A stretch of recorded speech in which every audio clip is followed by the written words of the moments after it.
Lalaking tambay na pagkamalan lang todas ang buhay. Patay matapos barilin sa ulang 47 anyos na si Amado Kakbay sa Binondo, Manila, bandang alas 8 kagabi. Tumakas ang salarin sa kanyang isang tricycle. Wala pang lead ang otoridad. Ang una pa lang ang tinututukan ng pulisya ay posibleng napagkamalan lang ang biktima dahil wala naman daw itong kaaway. Wala ring basyon ang bala sa crime scene, kaya baka raw revolver ang ginamit na baril. Ang palatandaan lang sa kriminal ay nakasuot ng siya ng puting t-shirt at short pants. Isang sablay na Robin Hood ang pinaghahanap ngayon. Internal security sa Casino Park Mall Branch sa Mandaue City si Pascual Urian Jr. 4 na taon na siyang empleyado at matinood naman daw. Pero kahapon ang madaling araw, itinakbo niya ang halos 2.8 million pesos mula sa vault ng PAGCOR. Nang panoorin ng CCTV, ala Robin Hood pa siya sa pagsaboy ng perang isinilid niya sa isang plastic habang patakas. Ngayon, target siya ng isang manhunt operation ng mga otoridad. Babala po sa mga maingay kapag nalalasing, isang lalaking lango sa alak, sinaksak sa leeg ng kanyang kainuman. Ang dahilan na buwisit raw ang sospek sa kadaldalan ng biktima. Huli na ang pagsisisi ng 21 anyos na kargador na si Richard Maranillo.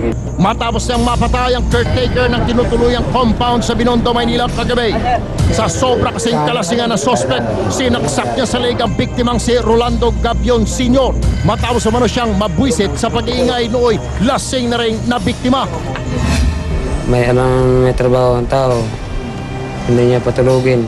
Tapos iinom yung tao, kung ano na niyan, mag-disturbo siya, hindi naman sa kanya yung binibili niyang para pang inom namin. Mismong isa sa mga kapitbahay ni Maranillo ang nagturo rito. Wala po kayo ibang tumakbo sa harapan namin na ibang tao tsaka may dugo ang kamay siya lang Nag-iinuman naman ang grupo ni Maranillo ng mga padaan ng biktima at nagsimulang mangulit sa kanila. Dito na nagsimula ang gulo. Sinubukan pang isugod sa ospital si Gabion pero hindi na siya umabot ng buhay. Hindi naman matanggap ng anak ng biktima ang nangyari sa kanyang ama. Tapos ba't kaya ginawa niya yun? Bait-bait ni Papa Hindi ko makatanggap yung sorry niya. Hindi niya nang makakababalik yung buhay ni Papa Pero kahit anong hingi ng tawad, tuluyan siya mga kalaboso sa kasong homicide ang suspect na si Maranilla. Bukod sa nakidalamhati ang TV5, naroon din at umalalay ang ating mga kasamahan sa Rescue 5 para sa mga fans ng Comedy King na dumadagsa sa lugar. Katulad na lang ng isang fan na nahilo dahil sa maghapong pagpila.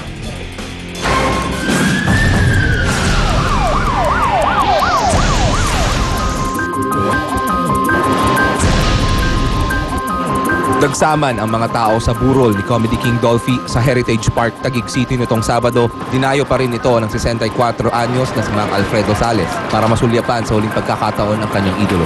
Pero dahil sa sobrang init ng panahon, nahirapang huminga ang matanda. Sa first aid station ng Rescue 5, agad naming tiningnan si Mang Alfredo. Lalagyan ko siya si tatay ng hangin o oxygen kasi iba yung tunog ng puso niya, iba tunog ng dibdib niya. Titingnan natin kung paano magre-react.